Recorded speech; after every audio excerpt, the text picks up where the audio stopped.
Assalamualaikum warahmatullahi wabarakatuh. Selamat datang di Smart Flow Unlimited Podcast.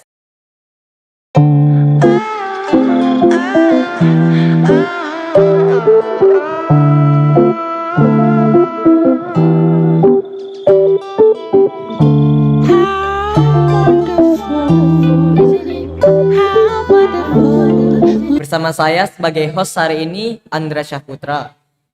Hari ini kita akan mengambil tema seputar pembuatan minuman bandrek. Bersama saya narasumber yaitu Raudatus Syifa. Syifa. Halo Bang. Gimana Syifa kabarnya hari ini? Baik.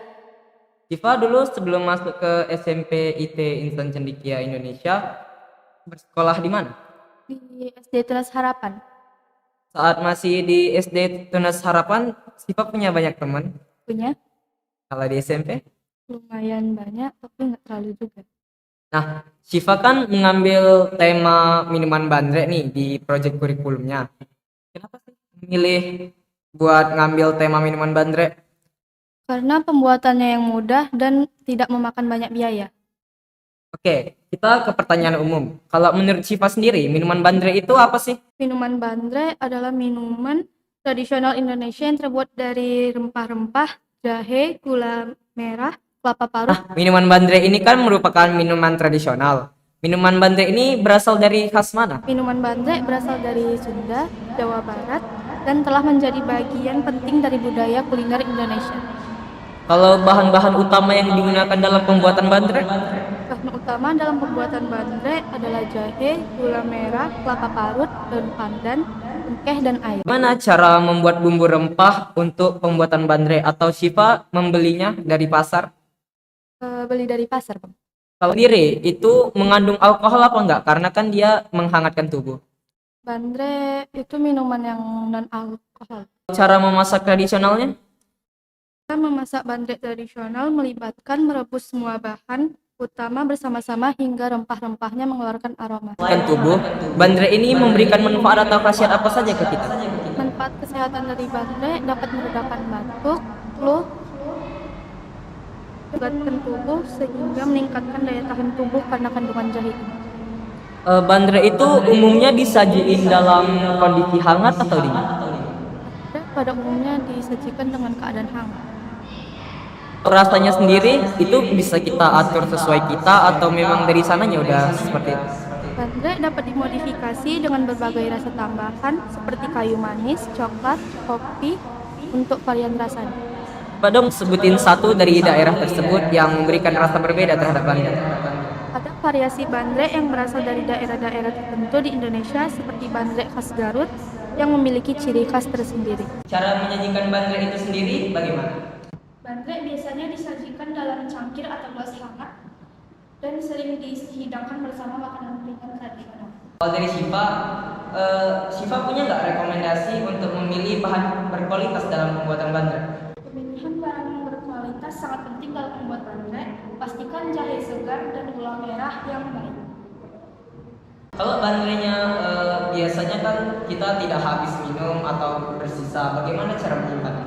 Kalau bandreknya masih ada sisa, sisanya masukkan ke dalam wadah yang tidak segar, yang kedap udara, dan dimasukkan ke dalam lemari es untuk menjaga kesegaran. Bandrek ini kan merupakan minuman tradisional khas Indonesia. Apakah dia banyak berperan dalam kebudayaannya? Perbedaan utama antara bandrek dan minuman tradisional lainnya adalah campuran sip. Bandrek memiliki peran penting dalam budaya Indonesia sebagai minuman hangat yang membangkitkan semangat di cuaca dingin. Tradisi-tradisi yang melibatkan minuman bandrek ini ada nggak? Ada. Bandrek sering disajikan selama perayaan atau upacara adat seperti pernikahan atau peringatan hari-hari besar.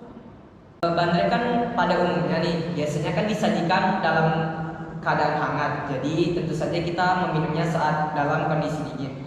Nah, saat musim panas, apakah bandrek masih bisa disajikan? Meskipun bandrek pada umumnya disajikan hangat, beberapa orang mengkonsumsinya dingin sebagai minuman segar. Apakah ada variasi lainnya bagi orang yang vegetarian atau vegan untuk bandrek? Ada variasi bandrek vegetarian atau vegan yang menggantikan bahan-bahan non vegan dengan alternatif tumbuhan.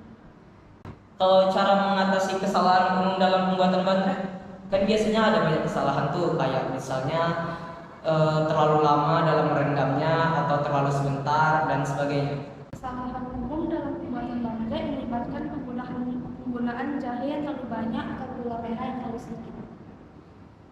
Kalau yang membuat baterai begitu populer di Indonesia, kan kita sering nih kalau ke jalan malam-malam gitu menemui orang-orang yang berprofesi sebagai penjual baterai. Bagaimana? Baterai populer di Indonesia karena rasanya yang lezat, kemampuannya untuk menghangatkan tubuh, dan hubungannya dengan tradisi budaya yang kuat. Oke, mungkin itu tadi pertanyaan-pertanyaan umum. Nah, ini menurut pendapat Syifa nih, bagaimana pendapat Syifa tentang proyek kurikulum Merdeka? Menurut saya, proyek kurikulum merdeka ini adalah suatu perubahan pembelajaran yang penting di masa pendidikan pasca pandemi. Mungkin itu saja pembahasan kita seputar baterai dengan Radatu Syifa. Semoga dapat mengedukasi teman-teman sekalian. Bila ada salah kata, mohon dimaafkan. Saya akhiri. Assalamualaikum warahmatullahi wabarakatuh.